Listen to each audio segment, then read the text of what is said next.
every Muslim to offer salah 5 times a day. It's a great responsibility on the earth.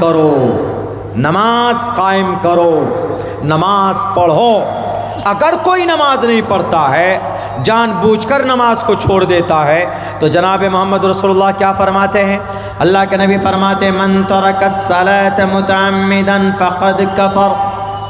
جو مسلمان جان بوجھ کر نماز کو چھوڑتا ہے گویا وہ کافر بن گیا۔ ایک بہت بڑے محدث ہیں اسحاق بن راہویہ رحمۃ اللہ علیہ، احمد ابن حنبل رحمۃ اللہ علیہ، یہ لوگ کیا ترجمہ کرتے ہیں اس حدیث کا، کیا میننگ بتاتے ہیں؟ اس حدیث کا مطلب یہ ہے، یہ دونوں فرماتے ہیں، دونوں علماء کرام، دونوں عالم دین فرماتے ہیں کہ جو مسلمان جان کر نماز چھوڑتا ہے تو وہ کافر ہو جاتا ہے، جان کر نماز چھوڑنے والا۔ آج آپ ایمانداری سے بتائیے کتنے مسلمان ایسے ہیں جو جان بوجھ کر نماز چھوڑتے ہیں؟ کم سے کم ہر گاؤں میں، ہر محلے میں کم سے کم 60-65% مسلمان ایسے ہیں جو نماز چھوڑتے ہیں۔ ہمارے نوجوانوں کی تو چھوڑیے، ہمارے نوجوان تو پشپا 2 کے پیچھے لگا ہوا، ہمارا نوجوان تو سلمان خان، شاہ رخ خان کے پیچھے لگا ہوا۔ اس مہینے میں کون سی فلم ریلیز ہوئی؟ یہ والی۔ اگلے مہینے میں کون سی ہونے والی ہے؟ وہ والی۔ پشپا 2 نے کتنا پیسہ کمایا، اتنا پیسہ کمایا، اسی میں پریشان ہے۔ ہمارے نوجوانوں کو فرصت تو ہے نہیں نماز پڑھنے کے لیے۔ میرے نوجوانوں، جیسے آپ لوگوں نے جوان ایک ایسی یونٹی کا نام، جوان ایک ایسی پرانی کا نام، نوجوان اگر سنگٹت ہو کر اگر کچھ کام کرنا چاہیں تو یہ قوم کی تقدیر بدل سکتے ہیں، اس لیے کہ یہ ملت کی مکھن ہے۔ جیسے آپ نوجوانوں کی ایک سنگٹھن ہے، آپ نے خوبصورت جلسہ آرگنائز کیا، اسی لیے میرے نوجوانوں وان شبابہ فیما ابلا، اللہ کل قیامت میں پوچھے گا۔ جناب محمد رسول اللہ نے فرمایا ہے کہ جوانی کے بارے میں پوچھے گا کہ جوانی کہاں پرانی کر کے آئے، کہاں بتا کر کے آئے، بتاؤ ذرا۔ نماز نہیں پڑھتے، وائے؟ جب ہم نماز نہیں پڑھیں گے تو ہماری مسجدوں کے اوپر یوگی آدتیہ ناتھ یا اس جیسے اور نیتا بلڈوزر چلائے گا کہ نہیں چلائے گا؟ ایک دم چلائے گا۔ جب آپ مسجد کو آباد نہیں کریں گے تو کوئی بھی، وہ تو مسجد بددعا کرے گی آپ کے لیے۔ دوسرے نمبر پر اقیم الصلاۃ، نماز ادا کرنا فرض ہے۔ اسی لیے آج سے یہ طے کر لو، آج سے یہ ارادہ کر لو، آج سے یہ عزم کر لو مسلمانوں، میری ماں اور بہنوں، کہ ہم کچھ بھی کریں گے ہم نماز نہیں چھوڑیں گے۔ نماز کا ایک بڑا فائدہ یہ ہے، اللہ کا قرآن کہتا ہے ان الصلاۃ تنہی عن الفحشاء والمنکر، کہ نماز بے حیائی بری باتوں سے روکتی ہے۔ نماز ایک ایسا عمل ہے کہ آپ جب پڑھیں گے تو جو چھوٹی چھوٹی باتیں ہیں، گندی باتیں آپ کے ذہن میں، آپ کی زندگی میں، اللہ اس کو دور کر دے گا اس نماز کی برکت سے۔ نماز پڑھ کر تو دیکھو، 5 وقت میں، 5 وقت کی نماز 24 گھنٹے میں ادا کرنا ضروری ہے، اللہ نے اس لیے پیدا کیا۔ اور یہ نماز صرف مسلمانوں کی کتاب میں نہیں ہے، بلکہ ہماری، جن کو اعتراض ہو ہماری نماز سے، بہت سارے مہاراج لوگ بولتے ہیں۔ ایک حیدرآباد تلنگانہ کی ایک لیڈیز نے کہا تھا کہ مسلمان اپنی مسجد میں نماز نہیں پڑھتا ہے، یہ نماز کے ساتھ ساتھ جہاد کی ٹریننگ لیتا ہے۔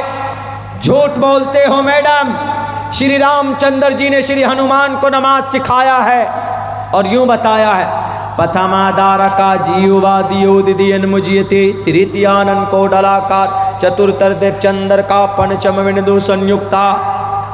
اس کا مطلب کیا ہے؟ اس کا مطلب اقیم الصلاۃ ہے۔ اقیم الصلاۃ کا مطلب نماز قائم کرو۔ تو پتھما دارکا، پہلے نمبر پر سیدھے کھڑے ہو جاؤ، نماز میں بھی سیدھے کھڑے ہوتے ہیں پہلے نمبر پر۔ دیو دیدین مجیتے، دوسرے نمبر پر تھوڑا سا جھک جاؤ، نماز میں رکوع کرتے ہیں تو جھک جاتے ہیں۔ تریتیانن کو ڈلاکار، تیسرے نمبر پر کنڈلی مار کر بیٹھ جاؤ۔ ہم لوگ جب پہلی رکعت میں دوسری رکعت میں بیٹھتے ہیں تو کنڈلی مار کر بیٹھتے ہیں۔ چترتر دیو چندر کا پنچم وندو سنیکتا، 5ویں نمبر پر امن اور شانتی کے ساتھ اپنی اس یوگ سے نکلو۔ جب ہم نماز آخر میں سلام پھیرتے ہیں تو نماز سے نکلتے ہیں، سلام پھیر کر نکلتے ہیں، سیم وہی مطلب ہے جو ہم لوگ نماز ادا کرتے ہیں۔ اسی لیے جو لوگ بولتے ہیں کہ مسلمان مسجد میں نماز پڑھنے جاتا ہے، یہ جنگ کرتا ہے، یہ جہاد کرتا، یہ جہاد سیکھنے جاتا ہے۔ جب ہم لوگ نماز پڑھتے ہیں تو پہلے نمبر پہ کیا کرتے ہیں؟ اللہ اکبر، اس کا مطلب اللہ سب سے بڑا ہے۔ اس کے بعد کیا پڑھتے ہیں؟ سورہ فاتحہ ثنا پڑھتے، سورہ فاتحہ پڑھتے، الحمدللہ رب العالمین الرحمن الرحیم مالک یوم الدین ایاک نعبد و ایاک نستعین اہدنا الصراط المستقیم صراط الذین انعمت علیہم غیر المغضوب علیہم ولا الضالین۔ کہیں پر بھی لفظ جہاد نہیں ہے، کہیں پر بھی دنگا نہیں ہے، کسی جملے کا، کسی لفظ کا ترجمہ مڈرن قتال نہیں ہے، بلکہ الحمدللہ رب العالمین، تمام تعریف رب العالمین کے لیے ہے، الرحمن الرحیم جو بڑا مہربان نہایت رحم والا ہے، مالک یوم الدین جو دونوں جہان کا مالک ہے، ایاک نعبد، اے اللہ ہم تیری ہی عبادت کرتے ہیں، و ایاک نستعین تجھی سے مدد طلب کرتے ہیں، اہدنا الصراط المستقیم، اے اللہ ہمیں تو سیدھا راستہ دکھا، صراط الذین انعمت علیہم، جن ان لوگوں کے راستے پر چلا جن لوگوں پر تمہارا انعام ظاہر ہوا، تمہاری نعمتوں کی بارش ہوئی ہے، صراط الذین انعمت علیہم غیر المغضوب علیہم ولا الضالین، اے اللہ جو لوگ بھٹک گئے، گمراہ ہو گئے، جس پر تیرا قہر نازل ہوا، ان لوگوں کے راستے پر مت چلا۔ پورے سورہ فاتحہ کا یہی ترجمہ۔ سورہ فاتحہ کے بعد کوئی پڑھتا انا اعطیناک الکوثر فصلی لربک وانحر، یہاں پر بھی کہیں پر قتل نہیں ہے۔ اس کے بعد رکوع میں جاتے ہیں، اللہ اکبر بول کر رکوع میں پڑھتے سبحان ربی العظیم، سبحان ربی العظیم، بابرکت ہے میرا وہ رب جو بڑا عظمت والا ہے۔ اس کے بعد پھر سمیع اللہ لمن حمدہ بول کر کھڑے ہوتے، اس کے بعد پھر سجدے میں جاتے، سجدے میں پڑھتے سبحان ربی الاعلیٰ، سبحان ربی الاعلیٰ پڑھتے ہیں، بابرکت ہے میرا وہ رب جو اعلیٰ ہے، برتر ہے۔ اس کے بعد بیٹھ کر التحیات پڑھتے ہیں، التحیات للہ والصلوات والطیبات، السلام علیک ایھا النبی ورحمۃ اللہ وبرکاتہ، السلام علینا وعلی عباد اللہ الصالحین، اشہد ان لا الہ الا اللہ واشہد ان محمدا عبدہ ورسولہ۔ ذرا بتاؤ کہیں پر کہ ایک لفظ سے کہیں پر جہاد کا کوئی پیغام ہو؟ یہ سب کے سب جاہل ہیں، ان پڑھ ہے، جو نماز کو کبھی پڑھتے نہیں، کبھی جانتے نہیں، تو ان کو تو کنفیوژن ہوگی۔ لیکن نماز بہت پوتر عبادت ہے۔ مسلمانوں، اللہ کے نبی کو کوئی بھی پریشانی آتی تھی تو جناب محمد رسول اللہ نماز پڑھتے تھے اور نماز سے اپنی اس پریشانی کی دفاع کرتے تھے، دعا کرتے تھے اللہ تبارک و تعالیٰ سے۔ اللہ نماز کے ذریعے سے آپ کی پریشانیوں کو بھی دور کر دیتا۔ اسی لیے آج جو مسلمان نمازی نہیں ہیں، نماز نہ پڑھنے کی وجہ سے آج ہماری مسجدیں توڑی جا رہی۔ اتر پردیش میں بھی ایک مسجد توڑی جا رہی ہے، کیا نام، وہ سنبھل کی مسجد ہے، سنبھل، پوری کوشش ہو گئی توڑنے کی۔ پتہ ہے اس میں کیا ہے؟ اس کے اندر میں ایک غلط فہمی ہو گئی ہے۔ اتر پردیش کے سناتن دھرمی بھائیوں کو نہیں، بلکہ وہاں کے کچھ نیتاؤں کو، ہندوؤں کے عقیدہ یہ ہے کہ اس زمین پر برائی کو ختم کرنے کے لیے اوتار آتا ہے۔ اوتار مطلب ایشور اوتار لیتا ہے، یعنی آسمان سے زمین پر ایشور انسان بن کر آتا ہے، ہندو بھائیوں کا عقیدہ ہے۔ اور ان کے یہاں 4 زمانے ہوتے ہیں، ستیگ، تریتا یگ، دوپر یگ، کل یگ۔ تو 3 یگ جا چکا ہے، 3 یگ گزر چکا، پاس ہو گیا، ختم ہو گیا، ایک یگ باقی ہے، کل یگ۔ تو اس کل یگ میں جو برائی ہے، ان برائی کے خاتمے کے لیے، ان کا ختم کرنے کے لیے، جیسے برائی کتنی ہے، ریپ ہے، مرڈر ہے، بے ایمانی ہے، سود ہے، رشوت ہے، جھوٹ ہے، چغل خوری ہے، غیبت ہے، بے ایمانی ہے، بہت ساری برائیاں ہیں۔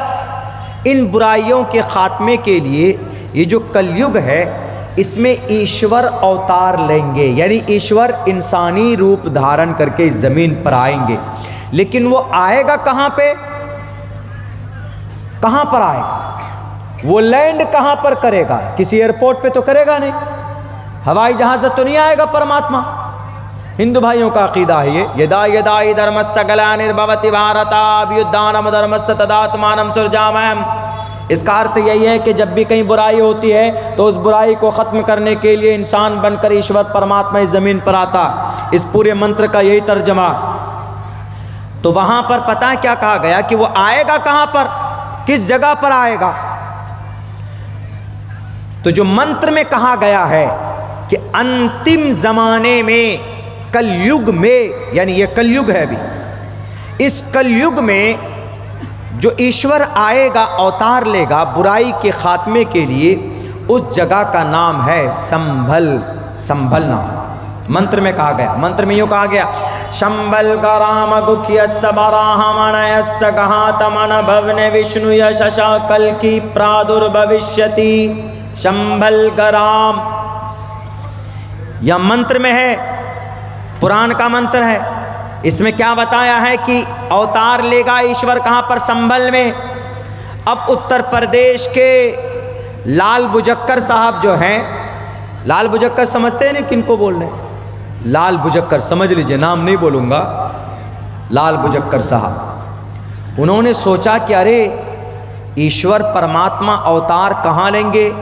اب سنبھل جہاں ضلع مراد آباد میں ہے، سنبھل، جو لوگ ادھر گئے ان کو پتہ ہوگا، ہمارا جانا ہوا ہے، سنبھل بھی گئے، مراد آباد بھی گئے، تو اس ضلع مراد آباد کے قریب میں ہے سنبھل۔ تو اس سنبھل میں زیادہ تعداد مسلمانوں کی ہے اس شہر میں، وہاں پر مندر سے زیادہ عالی شان کافی بڑی مسجد، شاندار مسجد ہے، شاہی مسجد اس کو بولتے ہیں، 400 ساڑھے 400 500 سال پرانی تاریخ ہے اس مسجد کی، 1529 کے اندر وہ مسجد بنائی گئی کسی بادشاہ کے ذریعے سے، بیرک ہے۔ تو اب وہاں کے جو لوگ تھے، وہاں کے لال بجکر صاحب اور ان کے انویائی ماننے والے، انہوں نے سوچا کہ ارے ایشور جب اوتار لیں گے تو مسجد میں تو لیں گے نہیں، اور سنبھل میں مسجد ہے، مسجد میں تو آئیں گے نہیں گنبد پہ، اس لیے کہ ایشور نماز پڑھنے کے لیے آئے گا نہیں، ایشور تو مندر میں آئیں گے جہاں بھجن ہوتا ہے، جہاں ہنومان چالیسا پڑھا جائے گا، جہاں گایتری منتر پڑھا جائے گا، اوم بھوربھوسواہا تتسویترورینیم بھرگو دسی دیوس دھیمہی دھیو یو نہ پرچودیات، یہ گایتری منتر ہے۔ ہنومان چالیسا جہاں پڑھا جائے گا، جے ہنومان گیان گن ساگر جے کپیسا تہو لوک اجاگر رام دوتا تلت بل دھامانجنی پتر پون ست ناما کنچن ورن وراج سبیشا کانن کنڈل کنچت کیشا۔ تو مسجد میں تو نہیں پڑھا جاتا، یہ مسجد میں کیا پڑھا جاتا ہے؟ سورہ فاتحہ پڑھا جاتا ہے، حدیث کا درس دیا جاتا ہے، حدیث پڑھی جاتی ہے۔ تو اب انہوں نے سوچا کہ ایشور پھر اوتار کیسے لے گا، وہاں تو مسجد ہے۔ تو اب انہوں نے سوچا چلو 500 سال پہلے دیکھو کہ اس مسجد کو کون بنایا۔ ڈھونڈا، دیکھا، ایک کتاب، دو کتاب، اکبر نامہ، بابر نامہ میں دیکھا کہ بھئی اس مسجد کو بنانے والا بابر بادشاہ تھا۔ بابر کا نام آتے کان کھڑے ہو جاتے، نیتاؤں کے، ہندو بھائیوں کے نہیں، نیتاؤں کے۔ اچھا بابر، تو بابر آیا تھا تو بابر نے بنایا ہے، تو ظاہر سی بات اگر بابر نے بنایا ہے تو مندر توڑ کر بنایا ہوگا۔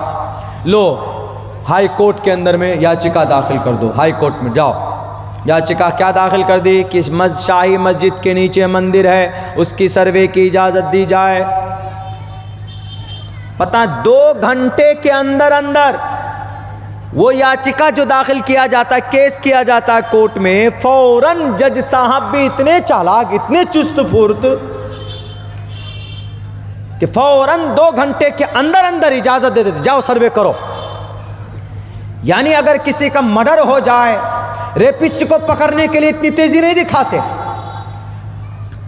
اور برائی کو ختم کرنے کے لیے، دیش کی ترقی کے لیے اتنی چستی نہیں دکھاتے۔ فوراً 2 گھنٹے کے اندر میں سروے ٹیم بن گیا، سب کچھ ہو گیا، چلے گئے وہاں پر مسجد میں، جی 500 سال پہلے مسجد بنائی گئی، مسجد کے نیچے مندر ہے، ذرا سروے کرو۔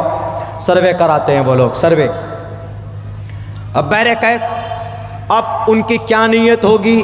ظاہراً ان کی نیت تو یہی دکھ رہی ہے کہ اس منتر کی وجہ سے وہ لوگ اس مسجد کو ڈھانا چاہتے ہیں، مسجد کو شہید کر کے وہاں مندر بنانا چاہتے ہیں، جو کہ اسنویدھانک ہے۔ 1992-91 میں جو پلیسز آف ورشپ ایکٹ بنا تھا، جو وہاں پر بنایا تھا بیٹھ کر پارلیمنٹ میں، لوگوں نے کیا بنایا تھا کہ 15 اگست 1947 تک جو مندر تھا وہ مندر رہے گا، جو مسجد تھی وہ مسجد رہے گی، اس پر کوئی کیس، کوئی یاچکا اور کوئی بات چیت نہیں ہوگی۔ لیکن وہاں پر کیا گیا، وہاں پر اس قانون کی خلاف ورزی کی گئی، قانون بن گیا، قانون کو نہیں ماننے۔ مسلمان وہ ہوتا ہے جو جس کا عقیدہ قرآن پر ہے، لیکن اس کے ساتھ ساتھ مسلمان بھارت کے سمویدھان کو بھی مانتے ہیں۔ مسلمان وہ ہیں جس کے ایک ہاتھ میں قرآن ہے تو دوسرے ہاتھ میں بھارت کا سمویدھان بھی ہے۔ آج تک مسلمان نے قانون کے سمویدھان، بھارت کے سمویدھان کے خلاف ورزی نہیں کی ہے۔ جیسے مسلمان قرآن سے محبت کرتا ہے، ایسے ہی بھارت کا مسلمان دیش کے سمویدھان سے بھی محبت کرتا ہے، کیونکہ مسلمان کا مطلب وفادار۔ جیسے مسلمان اپنے رب کا وفادار ہوتا ہے، ایسے ہی مسلمان اپنے دیش کا بھی وفادار ہوتا ہے۔ اگر مسلمان دیش کا وفادار نہ ہوتا تو انگریز سے سب سے پہلے لڑائی کرنے کے لیے مسلمان آگے نہیں بڑھتا۔ سب سے پہلے دیش میں لڑائی انگریزوں سے کون آیا تھا میدان میں لڑنے کے لیے؟ یہی مرشد آباد کی دھرتی ہے، یہی کا ایک نواب علی وردی خان کا ناتی جس کا نام نواب سراج الدولہ ہے۔ 1755 کے اندر سب سے پہلی جنگ علی وردی خان نے شروع کی تھی۔ اس کے بعد جب ان کا انتقال ہو جاتا ہے تو ان کا ناتی نواب سراج الدولہ نے 1757 کے اندر اسی مرشد آباد کی دھرتی سے انگریز سے جنگ کی شروعات کی تھی۔ ذرا بتاؤ، اگر مسلمان وفادار نہ ہوتا تو انگریز سے لڑنے کی کیا ضرورت تھی؟ اسی لیے یہ تاریخ بھی مرشد آباد کے نام پر رجسٹرڈ ہے کہ انگریز کو سب سے پہلے سبق سکھانے کا کام اگر کسی نے کیا ہے تو اس شخص کا نام نواب سراج الدولہ، جو بنگال کا شیر کہا جاتا۔ نواب سراج الدولہ کا دادا نانا علی وردی خان جب انگریز کی آفس بنی کہاں پر؟ ڈائمنڈ ہاربر، جس کو آج ہاوڑہ کہا جاتا ہے، ڈائمنڈ ہاربر پر وہاں پر انگریز کی آفس تھی۔ اسی علی وردی خان کو پتہ چلا کہ انگریز کی آفس بنی ہے، ان کا وہاں پر کاریالے بنا ہوا ہے، تو فوراً توپ لے کر پہنچے اور اس توپ سے اس آفس کی اینٹ سے اینٹ بجا دی۔ اگر مسلمان وفادار نہ ہوتا تو انگریز سے سب سے پہلے تلوار لے کر میدان میں نہ آتا۔ تو اس سے صاف پتہ چلتا ہے کہ مسلمان قرآن کا بھی وفادار ہے، اپنے اللہ کا بھی وفادار ہے، اور اپنے اس ملک کا بھی وفادار ہے۔ یہ تاریخ بتاتی ہے، تاریخ اٹھا کر کو دیکھ لیا جائے۔ بہرکیف تو اب یہاں غلط فہمی ہو گئی اس منتر کو سمجھنے میں۔ اب انہوں نے سوچا کہ منتر میں تو لکھا ہے کہ ایشور انسان بن کر جب آئیں گے تو جس جگہ پر آئیں گے وہ جگہ کا نام سنبھل ہے، اور سنبھل پورے بھارت میں ایک ہی جگہ ہے، مراد آباد والا سنبھل۔ تو انہوں نے دیکھا، کہا کہ یہاں تو کوئی بڑی مندر ہے نہیں، اسی لیے جو بڑی شاہی مسجد ہے اس کے اوپر پٹیشن داخل کر دو، اور کچھ سال، 1 سال 2 سال 3 سال 4 سال 5 سال 6 سال 8 10 9 20 25 50 سال بعد تو ٹوٹے گا تو صحیح، ایک نہ ایک دن ٹوٹیے جائے گا، ایک نہ ایک دن بلڈوزر لگا کر کے اس کو توڑ دیں گے اور پھر وہاں مندر بنا دیں گے، پھر ایشور آئیں گے وہاں پر اوتار لیں گے۔ یہ جو منتر میں لفظ سنبل ہے اسی کو سمجھنے میں غلطی ہو گئی۔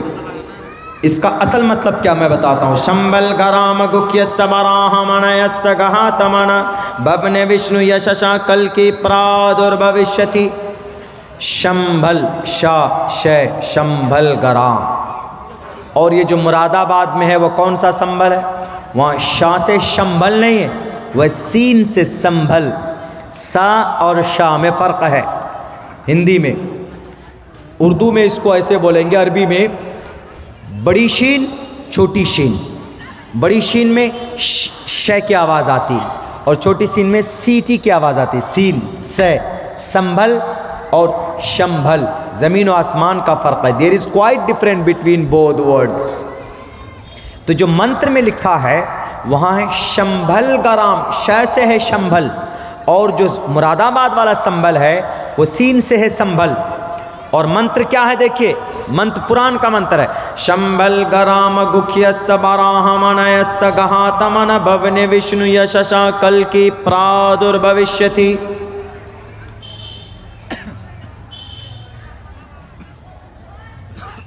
Doctor M.A. شریواستو جاہل آدمی نہیں ہے، ہندو بنارس یونیورسٹی بہت بڑی یونیورسٹی ہے، پرانی یونیورسٹی، جیسے مسلمانوں کی مسلم علی گڑھ یونیورسٹی ہے، ایسی ہندو بھائیوں کی ہندو بنارس یونیورسٹی ہے۔ کہاں پر؟ یہ بنارس میں۔ وہاں کا پروفیسر ہیں ڈاکٹر ایم اے شریواستو، یا کیا کہتے ہیں، یہ اس منتر کے تعلق سے کہتے ہیں شمبل گرام گکھیا سبراہمنیا سگہاتمن۔ یہ جو منتر ہے، اس منتر میں مراد آباد والا سنبل مراد نہیں ہے۔ اس منتر کا مطلب ہے شمبل گرام، امن کی جگہ، براہمنیس، اونچے خاندان، مطلب قبیلہ قریش میں، وشنو یششا سنسکرت ہے، اس کا مطلب عبداللہ ہوتا ہے، سمتیانی تھا ویشناوم، سومتی کے کوک سے۔ تو اس پورے منتر کا کیا ترجمہ نکالتے ہیں وہ ڈاکٹر ایم اے شریواستو؟ وہ کہتے ہیں کہ یہ پورا منتر فٹ آتا ہے جناب محمد رسول اللہ صلی اللہ علیہ وسلم پر۔ کیوں؟ کیونکہ امن کی جگہ کہاں ہے؟ امن کی جگہ مکہ ہے، تو شمبل گرام سے مراد مکہ، براہمنیس اونچے خاندان سے مراد قبیلہ قریش، وشنو یش سے مراد عبداللہ، سمتیانی تھا سومتی سے مراد مطلب آمینہ۔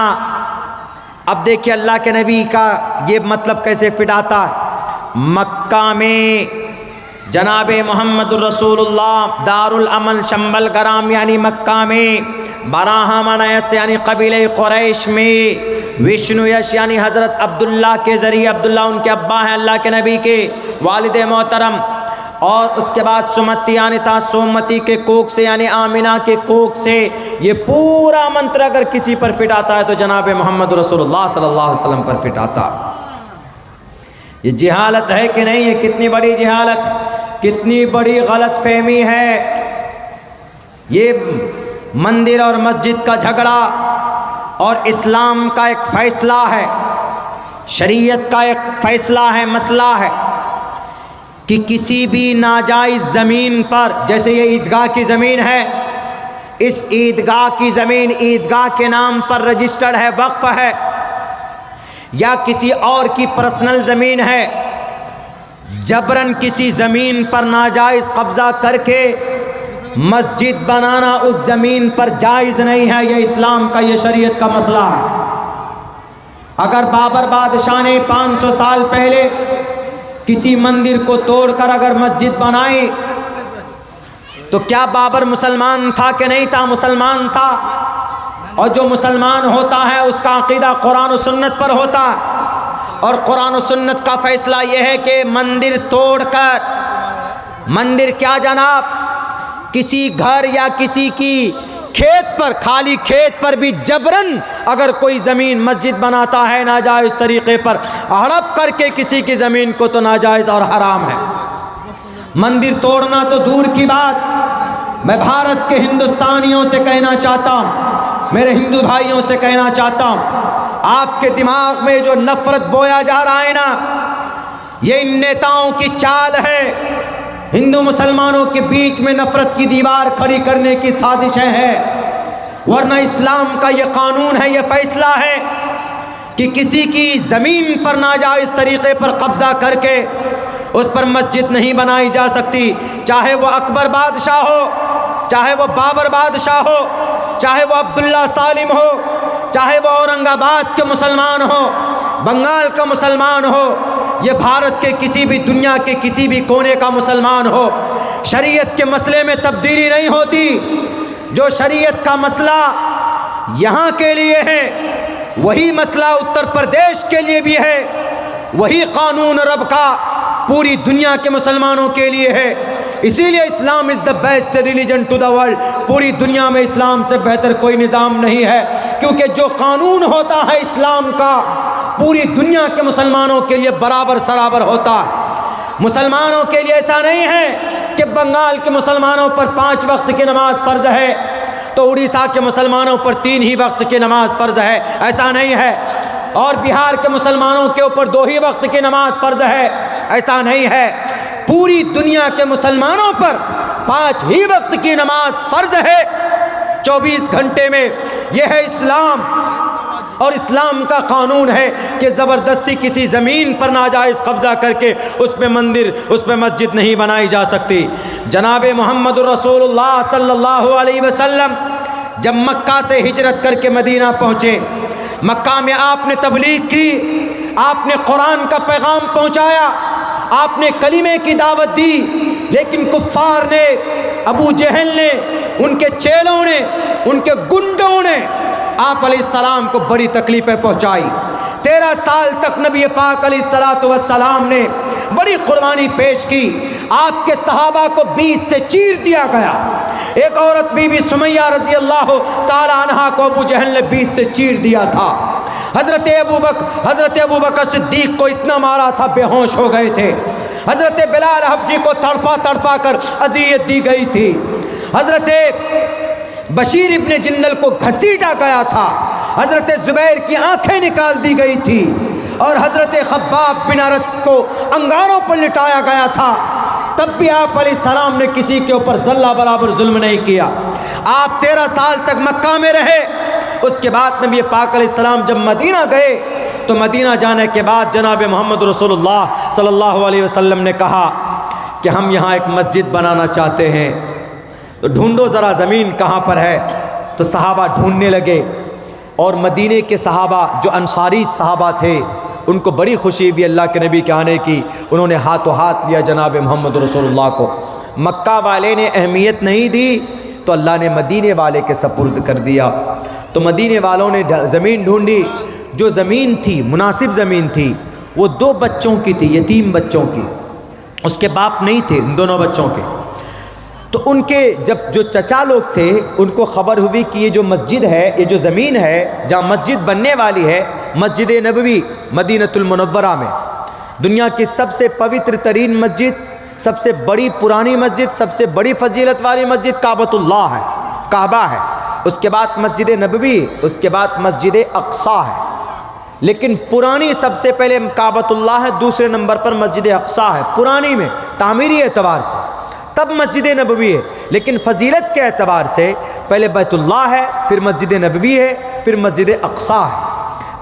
کنسٹرکشن کے اعتبار سے کعبۃ اللہ ہے، پھر مسجد اقصیٰ ہے، پھر مسجد نبوی ہے.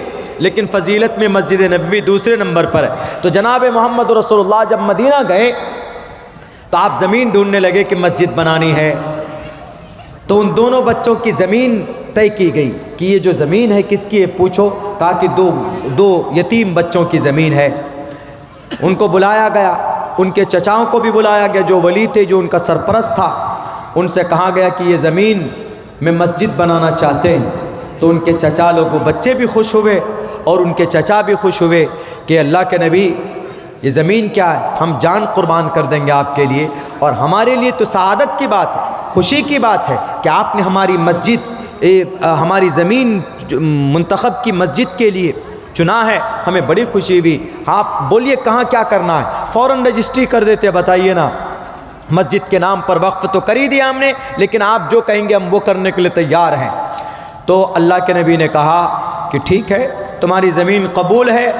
تو انہوں نے کہا کہ اللہ کے نبی ہم اس زمین کی 1 روپے بھی نہیں لیں گے، آپ کو فری میں ہم زمین دے رہے ہیں. تو جناب محمد رسول اللہ نے کہا کہ فری میں زمین نہیں لی جائے گی، زمین کی قیمت تمہیں لینی پڑے گی. اللہ کے نبی چاہتے تو فری میں زمین لے سکتے تھے، لیکن کیوں نہیں لیے؟ چونکہ آنے والی اتر پردیش کے لال بجکر جیسے نیتاؤں کو ایک سبق دینا تھا. ورنہ وہ کیا کہیں گے، ارے تمہارے نبی نے جو مسجد نبوی بنائی ہے وہ بھی ہڑپ کی بھی زمین ہے. لیکن وہ تو قیمت لکھی ہوئی ہے کہ 10 دینار، اس زمانے میں 10 دینار قیمت طے کی گئی. انہوں نے کہا کہ اللہ کے نبی یہی قیمت ہے، ٹھیک ہے دے دیجئے. تو 10 دینار قیمت کس نے ادا کی؟ ابو بکر صدیق رضی اللہ تعالیٰ عنہ. مسجد نبوی کی زمین جو لی گئی ہے فری میں نہیں لی گئی، اس کی قیمت دی گئی ہے. تب جا کر مسجد نبوی کی تعمیر ہوئی. اور وہ مسجد کی تعمیر کیسے ہوئی؟ پتھر اور کیچڑ ہے گاڑا جس کو بولتے ہیں، اسی کا مسالہ. آج کل تو سیمنٹیڈ کرتے، کنکریٹ استعمال کرتے، لیکن آج بھی بہت سے جگہوں پر اینٹ اور گارے کا، گارا جس کو کیچڑ بولتے ہیں، اسی کا مسالہ بنا کر کے اس میں اینٹ جوڑ کر کے گھر بناتے ہیں۔ اس زمانے میں ایسا ہوتا تھا کہ پہلے پتھر، اس کے بعد میں پھر کیچڑ ڈالتے تھے، پھر پتھر ڈالتے تھے، اور اللہ کے نبی علیہ السلام خود سے محنت کر کے وہ مسجد بنائی۔ جب کچھ اونچی مسجد بنی، 2.5 فٹ اونچی جب بنی، 2.5 میٹر اونچی بنی، تو اوپر میں کیا کیا، اوپر میں چھت نہیں ڈالی، بلکہ کھجور کا جو تنا ہوتا ہے، کھجور کا بڑے بڑے ہوتے ہیں، وہ توڑ کر لا کر کے اس میں ڈال دیا چھت پہ۔ بارش ہوتی تھی تو پانی ٹپکتا تھا، صحابہ نماز پڑھتے تھے تو کیچڑ بھی لگ جاتا تھا۔ مسجدیں کچی تھی، نمازی پکے تھے۔ آج مسجدیں پکی ہیں، نمازی کچے ہیں، نمازیوں کا پتہ ہی نہیں ہے۔ تو بہرکیف وہ مسجد بنی، اسی میں نہیں بلکہ کچھ دن کے بعد پھر مسجد کی زمین کی ضرورت پڑی، نمازی بڑھ گئے تو مسجد تھوڑی سی بڑی زمین خریدنے کی ضرورت پڑی۔ تو اللہ کے نبی علیہ السلام نے کہا کہ دیکھو اور زمین لو کس کی ہے، پوچھا گیا فلاں شخص کی ہے۔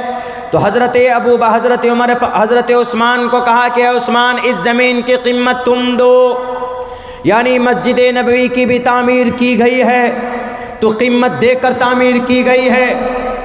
پوری دنیا کے لوگوں سن لو، خصوصاً لال بجکر صاحب اتر پردیش کے سی ایم صاحب، آپ کو نہیں معلوم ہماری شریعت کے بارے میں، تو ہماری شریعت صاف لفظوں میں کہتی ہے کہ کسی کی مندر توڑ کر مسجد بنانا تو دور کی بات، کسی پرسنل بنجر زمین اگر کسی کی ہے یا سرکاری زمین بھی ہے تو اس سرکاری زمین پر بنا اجازت کے، بنا وقف کیے ہوئے مسجد بنانا جائز نہیں ہے، حرام ہے، حرام ہے۔ یہ تم کہو گے تب، ہم کہتے ہیں پورے بھارت کے اندر 8 لاکھ مسجدیں ہیں، صرف 1 لاکھ مسجد کے بارے میں دلیل پیش کر دو کہ ان مسجدوں کو، مسجد کے نیچے مندر ہے، تو ہم 1 لاکھ مسجدیں تمہارے حوالے کر دیں گے، لیکن قیامت کی صبح تک تمہاری نانی مر جائے گی، تم دلیل پیش نہیں کر سکتے۔ کیوں؟ کیونکہ اسلام میں مسجد کسی کی ہڑپ کی بھی زمین پر مسجد نہیں بنائی جاتی، آج تک کوئی مسجد نہیں بنی۔ بابری مسجد کا جھگڑا تھا، پوچھو سپریم کورٹ سے کہ بابری مسجد کیا مندر توڑ کر مسجد بنائی گئی تھی؟ نہیں۔ کیا کسی زمانے میں بابر بادشاہ نے کچھ مندر کے ملبے کے نیچے مسجد بنایا بابری مسجد؟ نہیں، کوئی ملبہ نہیں ملا، کوئی پروف نہیں ملا، کوئی دلیل نہیں ملی، پھر بھی ہماری مسجد تم نے کسی اور کو دے دی۔ لیکن مسلمان پھر بھی اتنا امن پسند ہے، بھارت کا اتنا امن پسند ہے کہ مسلمانوں نے ایک جملہ تک نہیں بولا ہم کل قیامت میں رب ذوالجلال کے دربار میں پہنچیں گے اور وہاں پر حساب و کتاب ہوگا، وہاں پر سوال جواب ہوگا تم سے۔ تب بھی مسلمان امن پرست رہا۔ سپریم کورٹ کا جو جج تھا، انہوں نے سوچا کہ اگر مسلمانوں کے فیور میں تو سب کچھ ہے، ان کے حق میں اگر مسجد دے دوں تو ابھی دنگا ہوگا، چونکہ RSS بجرنگ دل والے بہت زیادہ لڑتے، لڑائی کرتے، یہ صبر نہیں کریں گے۔ لیکن صبر کرنے والی قوم کون ہے؟ دیکھا کہ مسلمان ہیں، اسی لیے ان کے حق میں فیصلہ کر دو، وہ لے جائیں گے۔ اور مسلمان بیچارے صابر آدمی، امن پرست لوگ ہیں، یہ کسی سے جھگڑتے نہیں، لڑائی نہیں کرتے، دنگا نہیں کرتے، تو اسی لیے مسلمان صبر کر لیں گے۔ اسی لیے مسلمانوں کو 5 ایکڑ زمین دوسری جگہ پر لولی پاپ کے طور پر تھما دیا گیا۔ لیکن پھر بھی الحمدللہ مسلمانوں کو درد تو ضرور ہوا، لیکن اس بات سے ہم نے ثابت کر دیا کہ مسلمان تشدد پرست نہیں ہے، مسلمان دنگائی نہیں ہوتا، مسلمان آتنکواد نہیں ہوتا، مسلمان لڑاکو نہیں ہوتا۔ اگر یہی مسجد مسلمانوں کے حق میں ہوتے تو کتنے گھر جلتے آپ اندازہ نہیں لگا سکتے، کتنی دکانیں جلائی جاتی آپ اندازہ نہیں لگا سکتے۔ تو میرے بھائیو، یہ ہے چھوٹی سی غلط فہمی کس کے بارے میں؟ شمبھل کی جامع مسجد کے بارے میں۔ چلے گئے ہیں، پوری کوشش ہے، بلڈوزر لگا دیا جا رہا ہے، یہ بلڈوزر یہ توڑو وہ توڑو۔ جس دن حضرت جبرائیل امین کا بلڈوزر چلنا شروع ہوا نا، تو اس دن ایشور ہی بچا پائے گا۔ جبرائیل امین کا بلڈوزر کون ہے؟ فرشتہ ہے۔ ہندو بھائیوں میں اس کو دودھ کہا جاتا ہے، فرشتہ۔ اور حضرت جبرائیل کی اتنی طاقت تھی کہ یہ پیلے رنگ کا بلڈوزر کیا، جبرائیل امین کی بلڈوزر میں اتنی زبردست طاقت تھی کہ جب قوم لوط کو تباہ و برباد کرنا ہوا تو پوری قوم پوری بستی کے نیچے ایک پر گھسایا، آسمان میں لے جا کر پٹخ دیا ہے۔ اتنی بڑی طاقت اللہ تبارک و تعالیٰ کی ہے جس حضرت جبرائیل امین کو جو عطا کیا گیا۔ میرے بھائیوں، لیکن یہ سب کچھ کیوں ہو رہا ہے؟ ہم مسلمانوں کے غلط عمل کی وجہ سے۔ ہم لوگ کیا اس قرآن پر عمل کرتے ہیں؟ نہیں کرتے۔ قرآن میں کیا نماز پڑھو؟ نہیں پڑھتے۔ قرآن میں کیا ہے؟ سود مت کھاؤ۔ آج مسلمان سود کھانے میں آگے ہے کہ نہیں ہے؟ آپ کے یہاں تو آپ کے یہاں، میں آج خود آپ کو اپنے گاؤں کی بات بتاؤں۔ میں آج صبح میرے گاؤں میں میرے گھر پہ گیا اسکول سے،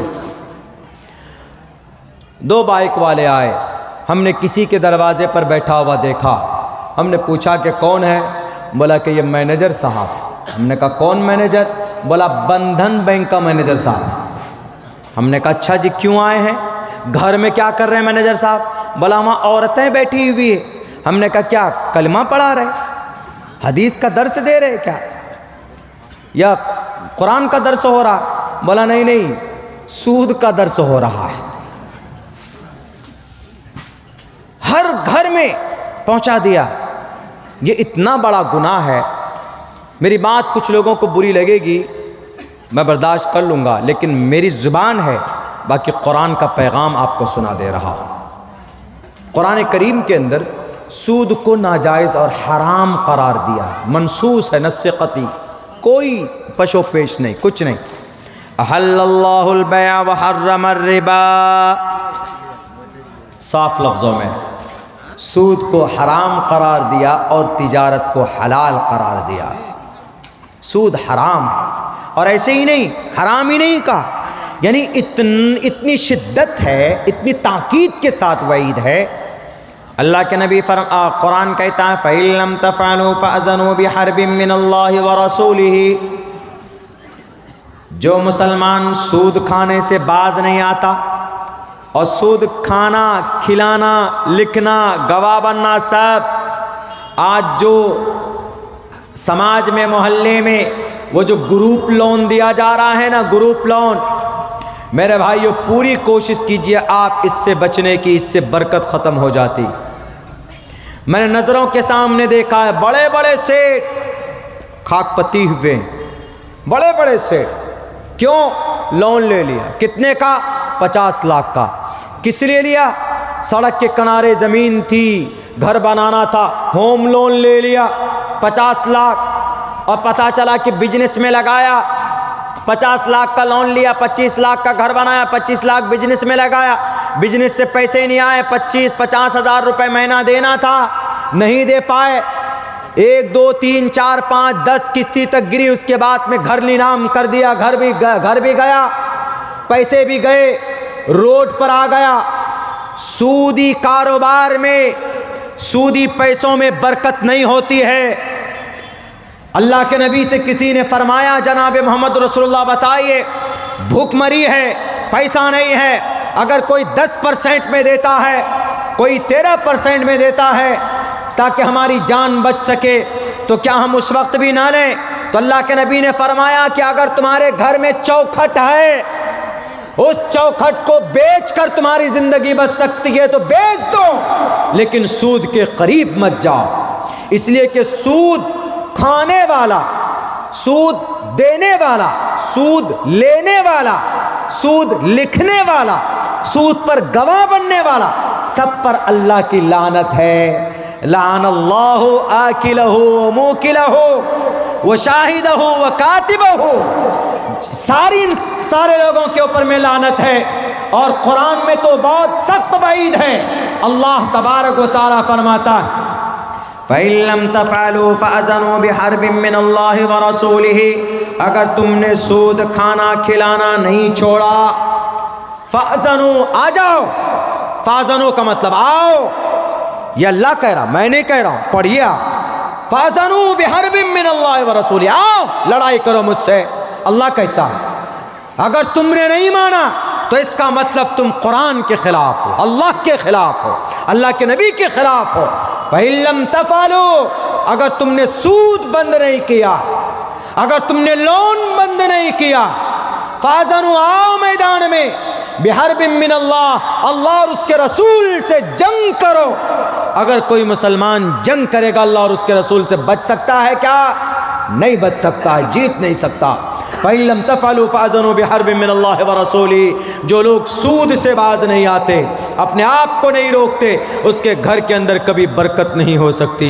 وقتی طور پر دکھے گا کیا 5 لاکھ روپے لے کر آ گیا، بالکل نہیں، ناجائز اور حرام ہے۔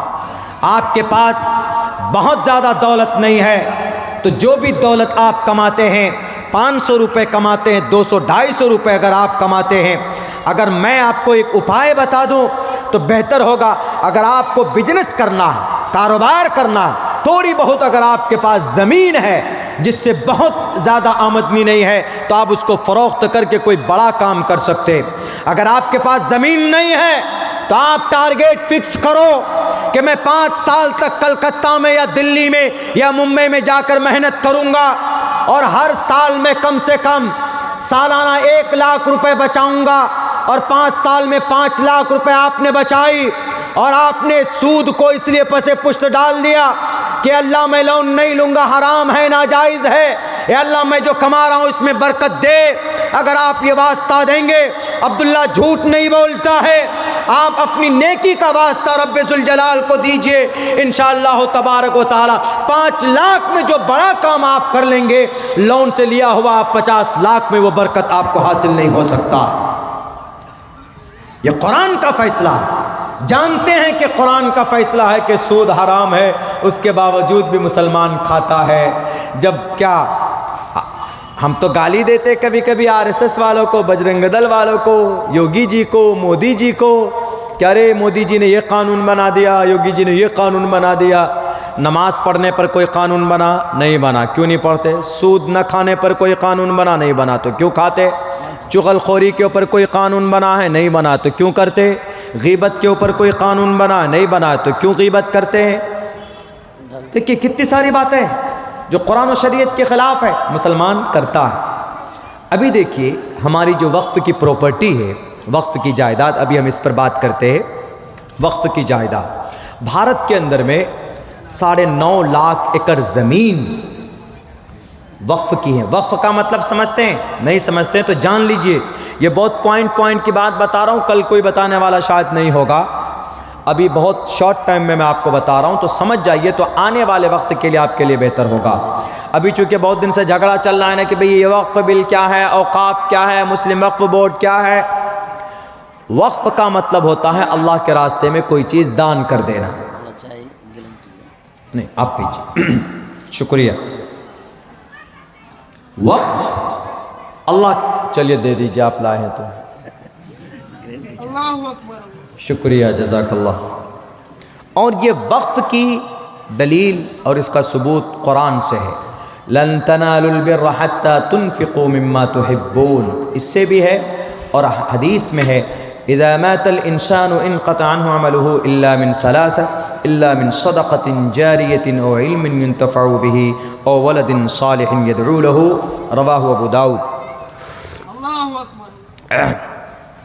تو یہ وقف کا مطلب کوئی زمین یا کوئی بلڈنگ یا کوئی گھر یا کوئی باغ، جیسے آپ کے یہاں باغیچہ الحمدللہ، ہم لوگ جو آم کھاتے ہیں آپ ہی کے یہاں کے آم کھاتے ہیں، ہمارے یہاں آم نہیں ہوتا، ادھر سے ہی جاتا ہے۔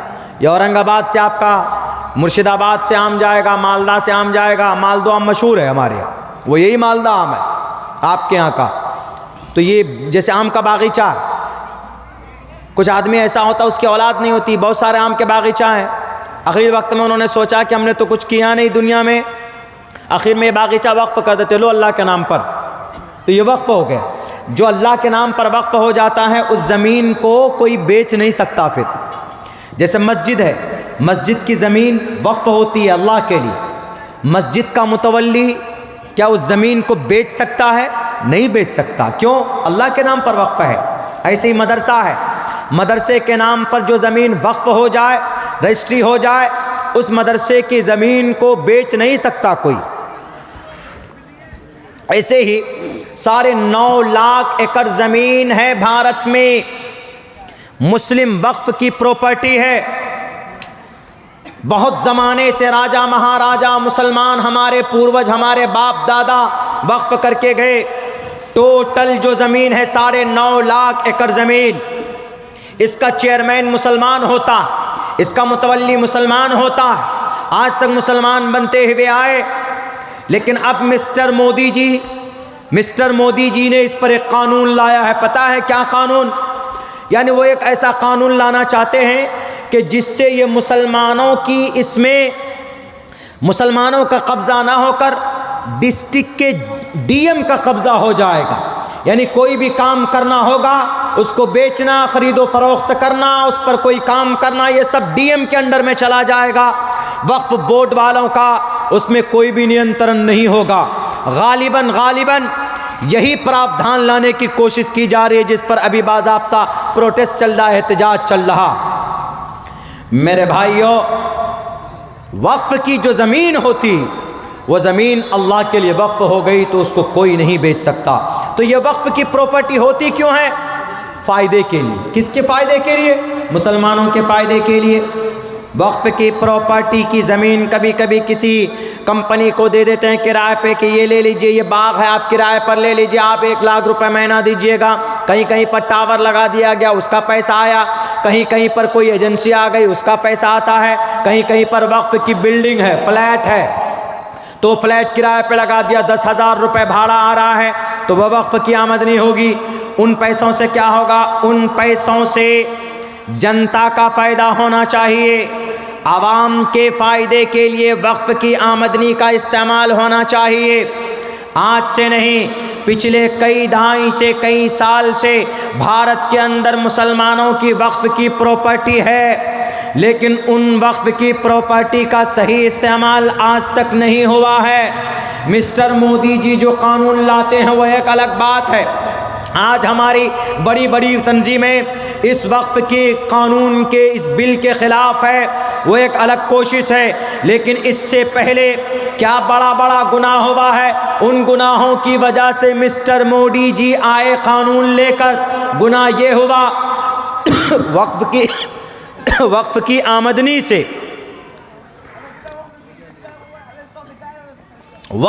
آمدنی سے مدرسہ چلنا چاہیے. وقف کی آمدنی سے آپ کی مسجد کے امام کی تنخواہ ملنی چاہیے. وقف کی آمدنی سے ہاسپٹل بننا چاہیے. وقف کی آمدنی سے بچوں کی پڑھائی کے لیے اسکول بننا چاہیے.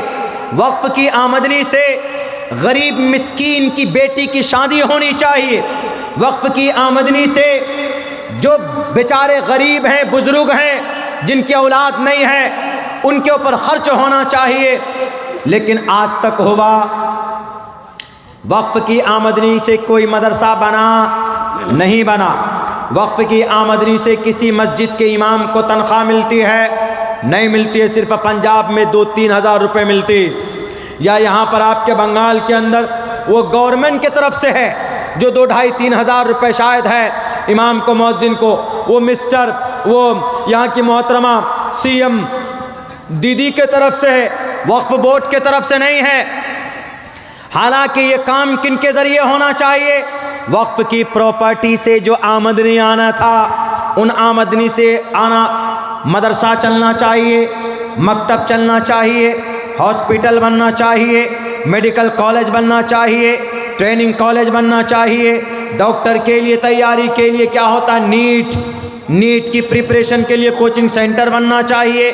UPSC میں جس میں DM اور منسٹر، جس کے اندر DM SDM پیدا ہوتا ہے، اور UPSC کے اندر اس کی UPSC کی تیاری کے لیے کوچنگ سینٹر بننا چاہیے. کچھ نہیں بنا. نہ دینی اعتبار سے وقف بورڈ والوں نے کوئی کام کیا، نہ دنیاوی اعتبار سے کوئی کام کیا. پہلے ایسا ہوتا تھا ملک شام میں دمشق کے اندر امام ابو حنیفہ رحمت اللہ علیہ کے 65 مدرسے وقف کے پراپرٹی سے، اس کی آمدنی سے چلتا تھا.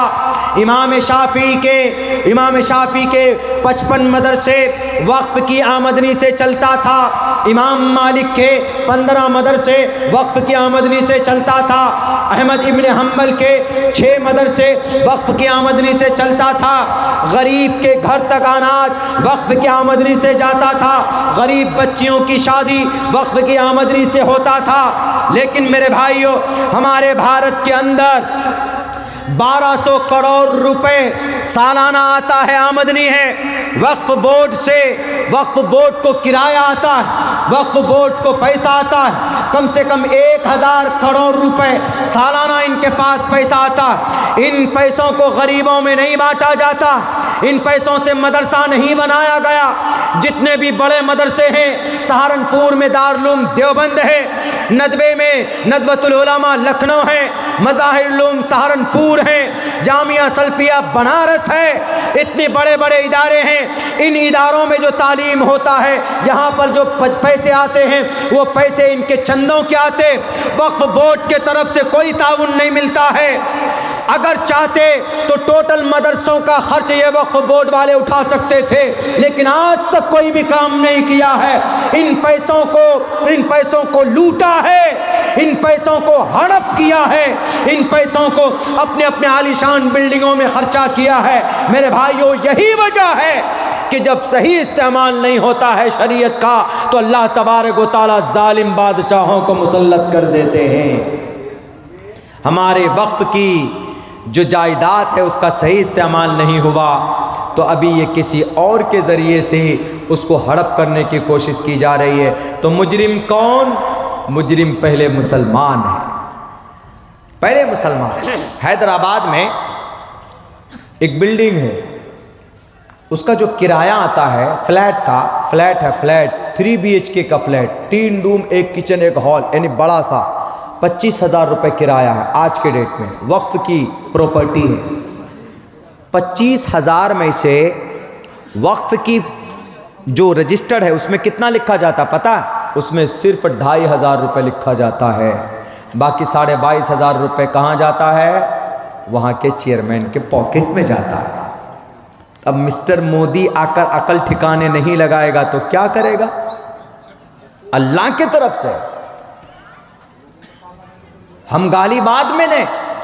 مسلمانوں کا عمل اتنا گندا ہے کہ یقیناً بڑا افسوس ہوتا ہے، بہت افسوس ہوتا ہے۔ ابھی اتر پردیش میں ہائی کورٹ نے ایک فیصلہ یہ دیا کہ اتر پردیش میں پتہ کتنے سب سے زیادہ مدرسہ پورے بھارت کے اندر اتر پردیش میں کتنے مدرسے ہیں؟